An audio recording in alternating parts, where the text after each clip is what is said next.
Minerva Min Goldstein pressed her daughter Rebecca's small hand as the dusty stagecoach rolled into Copper Springs, Arizona territory. The sun beat mercilessly on the adobe buildings scattered across the desert landscape, and Min's newspaper training made her automatically catalog details to few businesses for a booming mining town. No actual miners' visible windows that reflected emptiness rather than prosperity. Rebecca clutched her worn book of fairy tales, her dark eyes wide with uncertainty as she watched her mother's face for reassurance. Min had sold everything back in Chicago after losing her reporting job, betting their future on Heinrich Muller's letters promising wealth and security. Baron Heinrich Müller awaited them at the station, resplendent in a velvet coat despite the desert heat. His German accent thick as he swept his hat with theatrical flourish, his pale blue eyes held a calculating gleam that Min's journalistic instincts immediately flagged. But desperation had made her ignore red flags before. He presented Rebecca with an expensive-looking locket, while describing his extensive silver holdings and the grand house where they would live as his family. The other passengers, a Swedish family named Anderson with 3 young children, disembarked with similar hope. Clutching papers Mueller had apparently sent them about purchasing mining claims, Min noticed how Muller's smile never quite reached his eyes as he greeted each newcomer. Muller's grand house proved to be a hastily constructed wooden structure with gaps between the boards and furniture that looked borrowed from various sources. As Rebecca explored their new surroundings with cautious optimism, Min unpacked their few belongings while Mueller regaled her with stories of his mining empire and upcoming expansion. Through the thin walls, she could hear the Anderson family in the adjacent room, their voices mixing excitement with worry as they discussed their investment in Muller's guaranteed profitable claims. The contrast between Muller's lavish promises and the shabby reality made Min's reporter instincts tingle with suspicion, though she pushed the feeling down, needing to believe in their new beginning. Before we continue, leave your like, share our story, and subscribe to the channel. Thank you. That evening, Min discovered a cache of letters hidden beneath loose floorboards while searching for candles. Dozens of identical correspondence to various women and families, each promising the same exclusive mining opportunities and marriage proposals. Her hands trembled as she read letter after letter, realizing Heinrich had been running this scheme for months, targeting desperate widows and immigrant families across the country. The same flowery language he'd used to woo her appeared verbatim in letters to women named Sarah, Catherine, and Martha. Each promised the same silver mine and the same bright future. Rebecca appeared in the doorway asking about dinner, and Min quickly hid the letters, her mind racing as the full scope of Heinrich's deception crashed over her like a cave dash in. Min confronted Heinrich the next morning while Rebecca played outside, her voice steady despite her racing heart as she demanded explanations for the letters. Heinrich's charm evaporated instantly, replaced by cold calculation as he admitted the business necessities of his operation. The mining claims were real, he insisted, just not currently producing, and the marriages were simply efficient arrangements for mutual benefit. He made it clear that Min was now complicit in his scheme, trapped in the desert with no money and a daughter to protect, his threat implicit but unmistakable. As he spoke, Min caught sight of Cherokee Jack Thornbird, a weathered Native American man watching from the shadows near the assay office, his expression grave and knowing. Cherokee Jack approached Min later that day while Heinrich conducted business with new arrivals, his voice low and urgent as he revealed the truth. There was no silver in Muller's claims, just worthless rock dressed up with planted samples. Jack had been the original prospector in this area and knew every vein, every promising formation, and Muller's claims sat on nothing but fool's gold and false hope. He showed Min real silver ore from his own secret find, explaining he'd been gathering evidence to expose Mueller but needed someone with writing skills and credibility to help bring justice. Min stared at the genuine silver gleaming in Jack's palm, realizing she faced an impossible choice between safety and doing what was right for all of Muller's victims. Min made her decision that night, knowing she couldn't live with herself if she remained silent while innocent families like the Andersons lost everything. She began secretly documenting Muller's operation, using her newspaper skills to gather evidence, photographing forged assay reports, recording conversations, mapping the worthless claims against Jack's geological survey. Rebecca, intuitive beyond her years, sensed the tension and became Min's unwitting assistant, her innocent questions to Heinrich, revealing crucial details about his timeline and future targets. Min felt the familiar thrill of investigative work coursing through her veins, even as fear for their safety grew with each piece of damning evidence she uncovered. The point of no return came when Min witnessed Heinrich selling their claim for their entire life savings money, meant to establish their family in America forever. She watched Mr. Anderson's hopeful face as he signed the papers, his wife's tears of joy as she imagined their children's future, and knew she couldn't let this fraud continue even if it meant risking everything. That night, she told Rebecca they were going to help some people who were in trouble, explaining carefully that sometimes adults made bad choices that hurt others, and it was important to stand up for what was right. Rebecca nodded solemnly, squeezing her mother's hand and promising to be brave. Sensing the gravity of their situation with the wisdom children sometimes possess, Min began working with Jack in secret, meeting him at dawn near the old mine shafts, where he shared his knowledge of the territory's real geology. Jack revealed he'd been tracking Muller's victims across Arizona and New Mexico, finding families ruined by worthless claims, their dreams shattered and savings gone. Together, they developed a plan to expose the fraud while protecting the current victims. Jack would provide geological evidence and witness testimony, while Min would document everything and write the expos that would bring Mueller to justice. Their partnership felt natural despite their different backgrounds, united by a shared sense of justice and determination to right the wrongs they'd witnessed.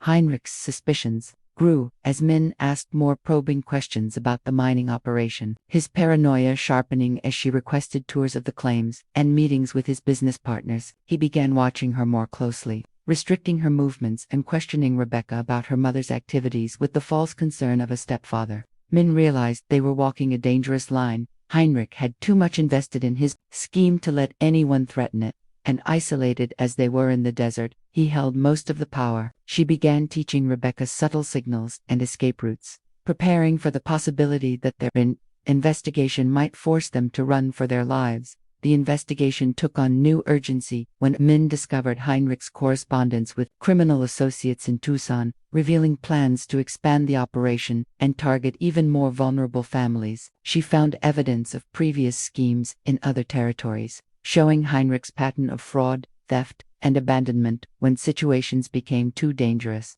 Jack confirmed her fears. Mueller was already making preparations to disappear, planning to take the money and leave his victims stranded in the desert with worthless paper claims. Min realized they had only days to gather enough evidence to stop him before he vanished forever, leaving behind a trail of destroyed families and broken dreams.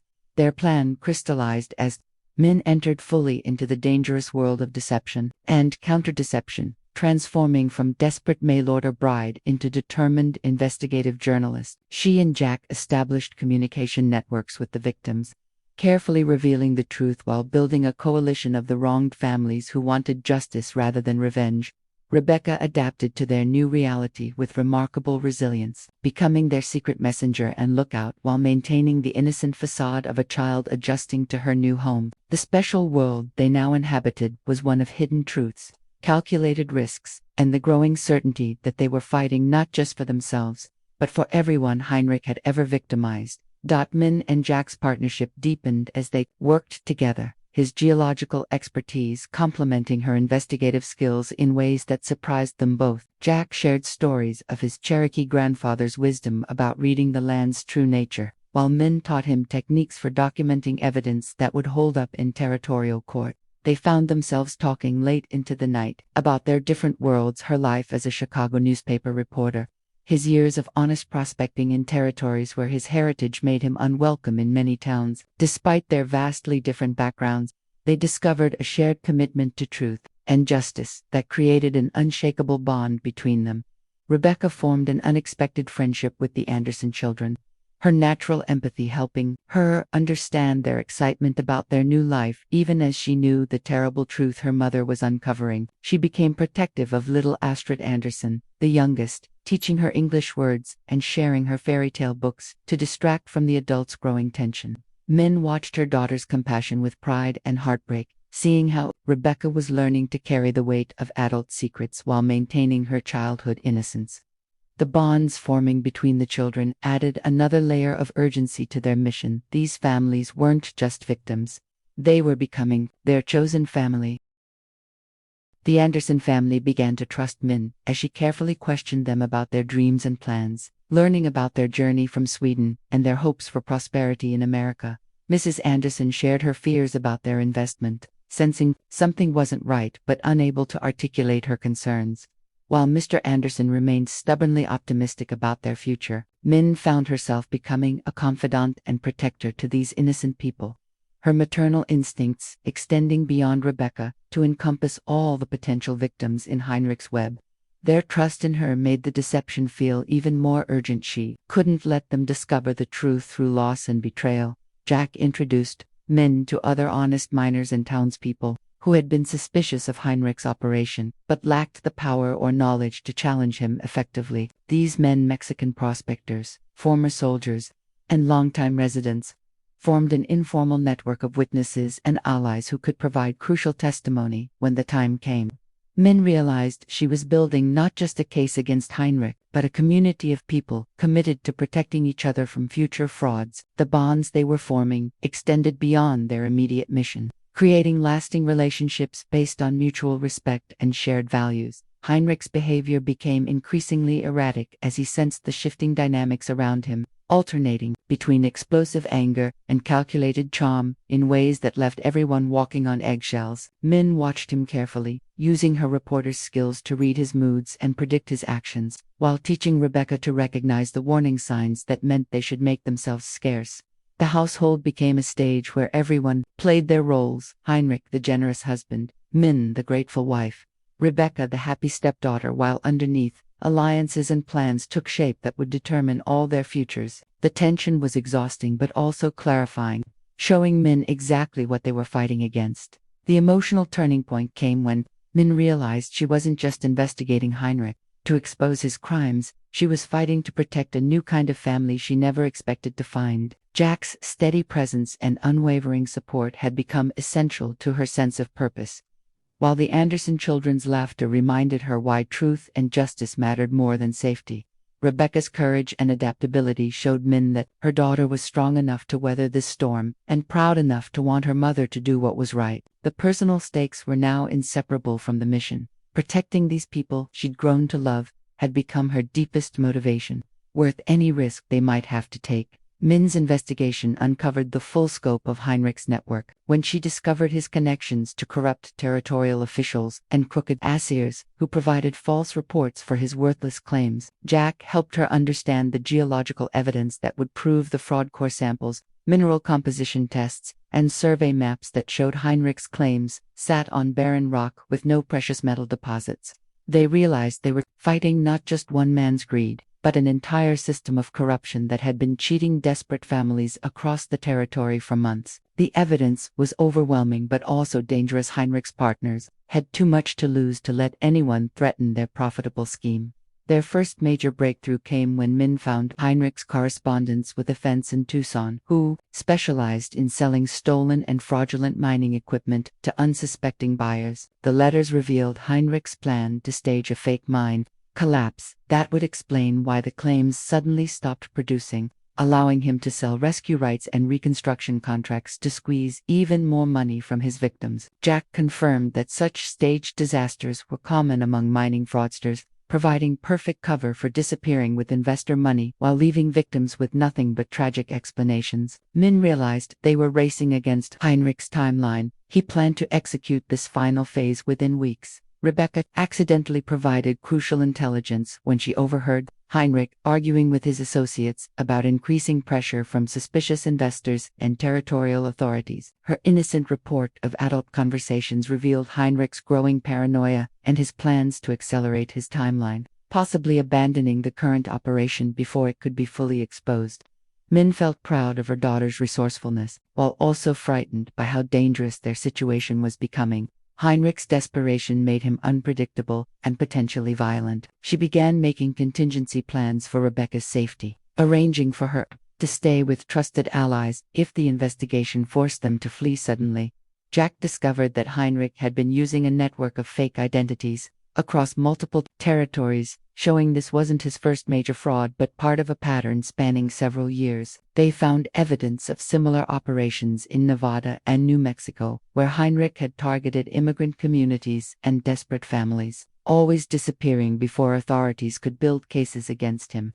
The scope of his crimes was staggering, of families ruined, thousands of dollars stolen, dreams and lives destroyed across the American West. Min realized they weren't just stopping one fraud but potentially ending a criminal career that had devastated countless innocent people. The investigation took a personal turn when Min learned that Heinrich had specifically targeted her because of her newspaper background, believing a journalist's credibility would help legitimize his operation to other potential victims. Her marriage wasn't just cover for his crimes, it was a calculated tool to enhance his reputation and attract more sophisticated investors who might trust a respectable family man. The revelation that her profession and vulnerability had been weaponized against innocent people filled Min with both rage and determination.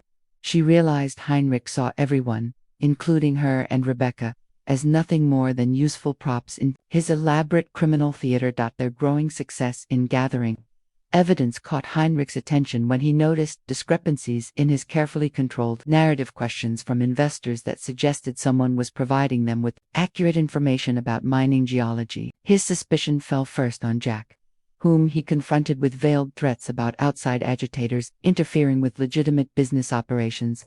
Min watched the confrontation with growing fear, realizing Heinrich was capable of violence if he felt cornered. Jack handled the threat with calm dignity, but both he and Min understood they were now operating under direct scrutiny from a dangerous man who had everything to lose. The first serious threat materialized when Heinrich's associates in Tucson arrived unexpectedly. Hard-looking men who made it clear they were there to resolve any problems with the current operation. Min overheard enough of their conversation to understand they suspected someone was gathering evidence against the fraud, and were prepared to use intimidation or worse to protect their investment.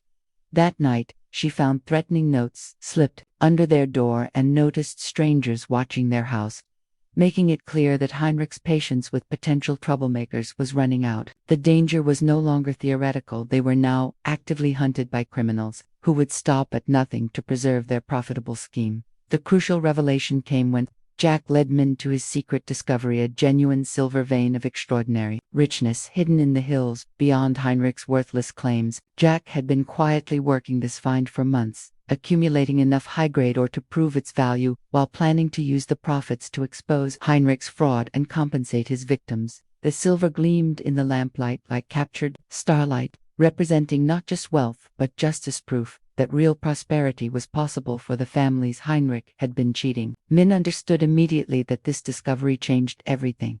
They now had the power not just to expose the fraud, but to make the victims whole again. Jack revealed that he'd been waiting for the right partner to help him turn his discovery into justice, someone with the skills and credibility to ensure the wealth reached the people who deserved it rather than being seized by corrupt officials or legal complications. His trust in Min represented a leap of faith that humbled her. A man who had every reason to be suspicious of white settlers was entrusting his life's work to someone he'd known for only weeks. Together, they developed a plan to transfer ownership of the real mine to the defrauded families, creating a legitimate mining cooperative that would provide ongoing prosperity rather than quick profits for criminals. Their partnership attracted an unexpected ally when Sarah McKinnon, a widow from Heinrich's previous schemes in Nevada, arrived in Copper Springs seeking revenge against the man who had ruined her family. Sarah brought crucial evidence from Heinrich's earlier frauds, including testimony from other victims and documentation of his methods across multiple territories. Her arrival confirmed that Heinrich's crimes extended far beyond what they'd discovered locally, and her determination to see justice done added another experienced voice to their growing coalition. Min felt the power of their cause growing as more people joined their fight for truth and accountability.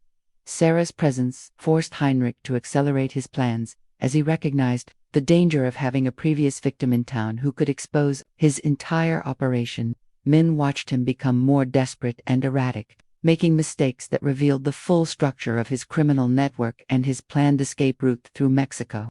They realized they had only days before Heinrich would disappear forever. taking the stolen money and leaving behind a trail of broken families and worthless paper. The urgency crystallized their mission. They had to move quickly to preserve evidence and protect the current victims before Heinrich could complete his final devastating act. The arrival of Territorial Marshal James Crawford provided the official authority they needed to pursue justice through legal channels rather than vigilante action. Sarah had contacted Crawford during her journey, providing him with evidence from Heinrich's previous crimes and convincing him to investigate the current operation.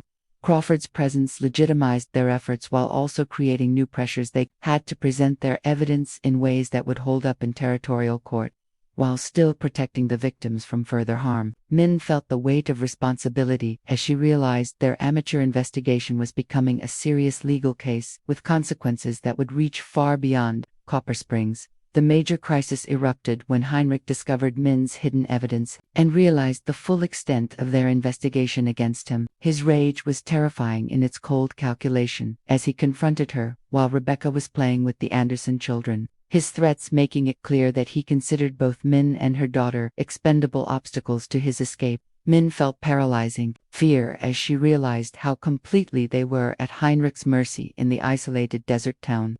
But she also felt a fierce protective fury that surprised her with its strength. She had found her voice and her courage in ways she never knew possible. Even in the face of mortal danger, Heinrich's desperation led him to attempt staging the fake mine collapse ahead of schedule, planning to blame the disaster on outside sabotage while stealing the remaining investor money and fleeing to Mexico. Min and Jack rushed to stop him, but arrived to find Heinrich had trapped several of the Anderson family members in the fake mine as leverage to ensure his safe escape. The sound of muffled calls for help from underground galvanized Min into action. Her journalism training had taught her to observe and report, but now she had to act directly to save innocent lives. Every moment of hesitation could mean death for people she had come to love as family. The confrontation in the desert forced Min to choose between her safety and her principles in the most direct way possible. Heinrich offered to let her and Rebecca go free in exchange for her silence about his crimes and cooperation in his escape. As she looked at the Anderson children crying for their trapped parents and saw Jack preparing to risk his life in the unstable mine shaft, Min realized she had already made her choice weeks ago.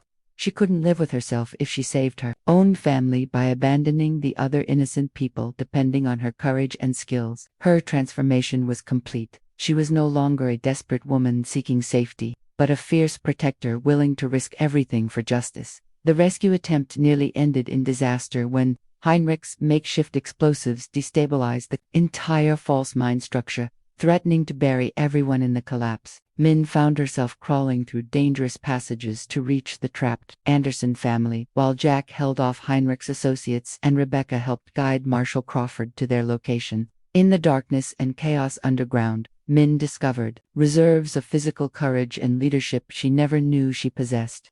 Coordinating the rescue while documenting Heinrich's crimes even as rocks fell around them, she emerged from the mine transformed, no longer a victim of circumstances, but a woman who had faced her greatest fears and chosen to fight for others rather than herself.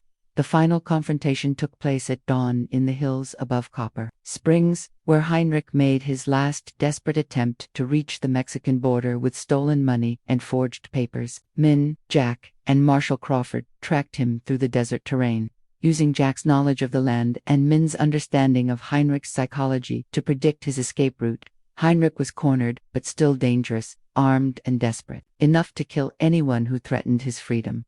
Min felt no fear now, only cold determination to ensure this man could never hurt another family the way he had hurt the Andersons and so many others across the territory. Heinrich's final gambit was attempting to use Rebecca as a hostage. Having doubled back to the town while his pursuers followed false trails in the desert, Min arrived at their house to find Heinrich holding her daughter, his desperation making him more dangerous than ever as he demanded safe passage and money in exchange for Rebecca's life. Min faced the ultimate test of her transformation, offered her everything she had originally wanted, security and comfort for herself and Rebecca, if she would only walk away and let him disappear. The choice was stark: personal safety or justice for all his victims, including families she had learned to love as her own. The confrontation revealed Heinrich's true character as his sophisticated facade crumbled completely. showing him to be nothing more than a cowardly predator who had built his life on exploiting others' vulnerability and hope. Min used her investigative skills and understanding of his psychology to outmaneuver him, exposing his weaknesses, while Marshall Crawford and Jack moved into position to ensure Rebecca's safety. She realized Heinrich's power had always been based on deception and isolation. When faced with someone who truly understood his methods and refused to be intimidated, he had no real strength at all.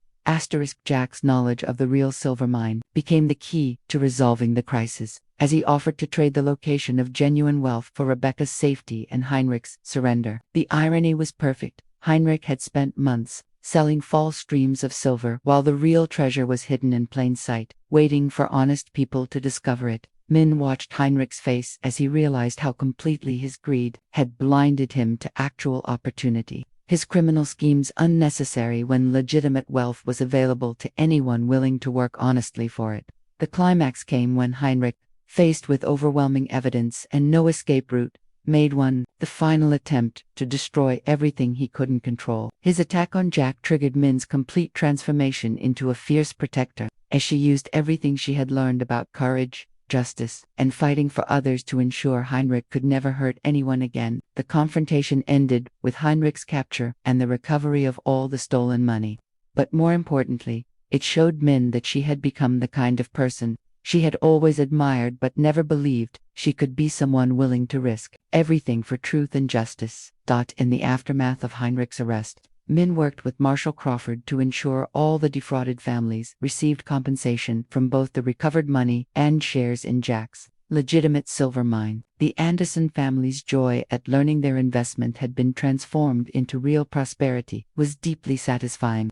But even more meaningful was watching Rebecca play with their children, secure in the knowledge that her mother had fought to protect the people they cared about. Min felt a profound sense of accomplishment, not just at solving a crime, but at discovering she could be the kind of person who stood up for others when it mattered most. Jack's generous sharing of his silver discovery with Heinrich's victims created a genuine mining cooperative that would provide long-term prosperity for the families who had risked everything on false promises. Min found herself naturally taking on the role of coordinator and advocate, using her writing skills to ensure fair distribution and her investigative experience to prevent future fraud. The work felt like a perfect combination of her professional abilities and newfound personal courage, creating meaning and purpose she had never found in her previous life as a newspaper reporter covering other people's stories. The New Equilibrium wasn't just about the resolution of Heinrich's crimes, but about the formation of a genuine community, based on mutual support and shared values rather than deception and exploitation. Min and Rebecca had found not just safety, but belonging in a place where their contributions were valued and their presence was genuinely wanted. Min realized that her desperation to find security for Rebecca had led them to something much better: chosen family and a purpose that gave their lives meaning beyond mere survival. The bonds forged in crisis had created lasting relationships that would sustain them through whatever challenges lay ahead. 6 months later, Min stood in the office of the Copper Springs Herald, the newspaper she had founded to serve the growing mining community and protect residents from future fraud schemes.